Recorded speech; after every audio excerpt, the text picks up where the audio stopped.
Shocking. Ethiopia's Bible reveals lost teachings of Jesus after his resurrection, kept secret for 2,000 years.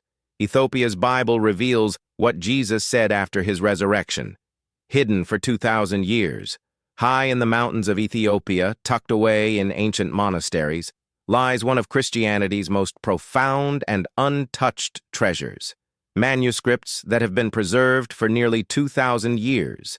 These documents contain early Christian writings that offer insights into what the first believers understood about Jesus' teachings after his resurrection.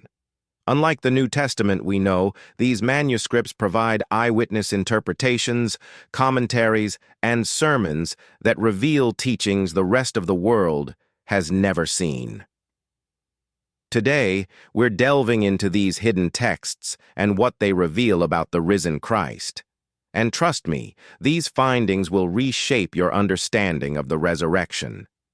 High in the mist-covered mountains of Ethiopia, where stone monasteries cling to cliffs and prayers echo through centuries, something extraordinary has been quietly waiting. For nearly 2,000 years, ancient manuscripts have rested in the care of devoted monks, untouched by empires, untouched by time. These are not ordinary books. They are writings from the earliest days of Christianity, preserved in a land that guarded its faith while the rest of the world changed around it. And within these pages lies a haunting question. What did Jesus say after he rose from the dead? According to Ethiopia's ancient Christian tradition, the resurrection was not the end of the story. It was the beginning of a deeper teaching. While much of the world knows a 66-book Bible, the Ethiopian Orthodox Tewahedo Church preserved an 81-book canon, the oldest and largest still in use today. Hidden within it are sermons, commentaries, and church teachings passed down by early believers, voices that speak from the shadows of history. These writings don't focus on power or spectacle. Instead, they whisper something quieter and far more demanding. They tell of a risen Christ who called his followers not to conquer kingdoms, but to build communities of justice, humility, and compassion. Faith, according to these texts, was never meant to be loud. It was meant to be lived. The manuscripts speak of warnings as well, warnings that feel unsettlingly familiar. They describe a future where pride grows louder than truth, where distraction dulls discernment, and where people slowly lose the ability to recognize the voice of Christ amid the noise of the world.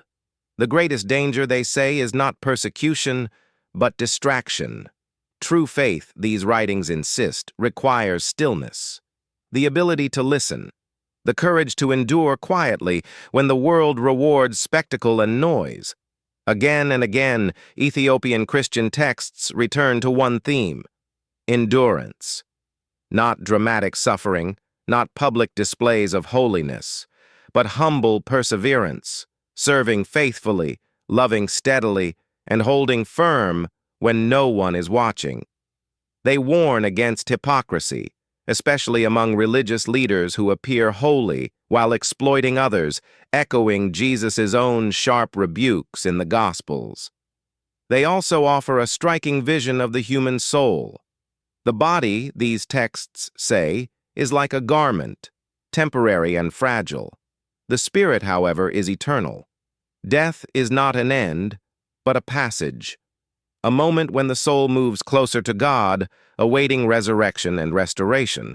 And when they speak of the end of days, they do not speak with fear.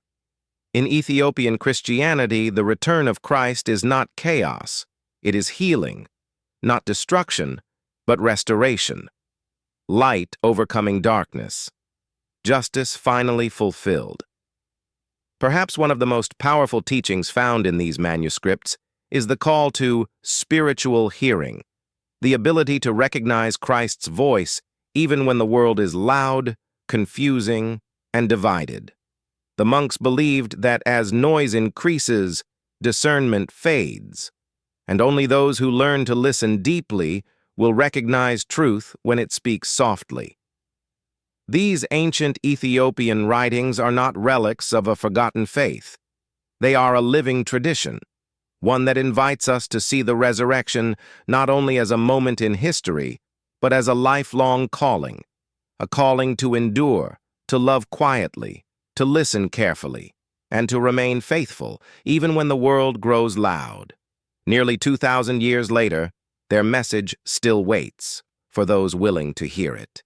If this ancient story stirred something in you, don't let it end here. Like this video to help keep these hidden histories alive. Subscribe to the channel so you don't miss our next journey into ancient faith, lost manuscripts, and untold truths. Comment below and tell us, do you think the world has forgotten how to truly listen? And most importantly, share this video with someone who loves history, mystery, or the deeper meaning behind faith. You never know whose understanding might be awakened. Turn on notifications because the next revelation is already waiting.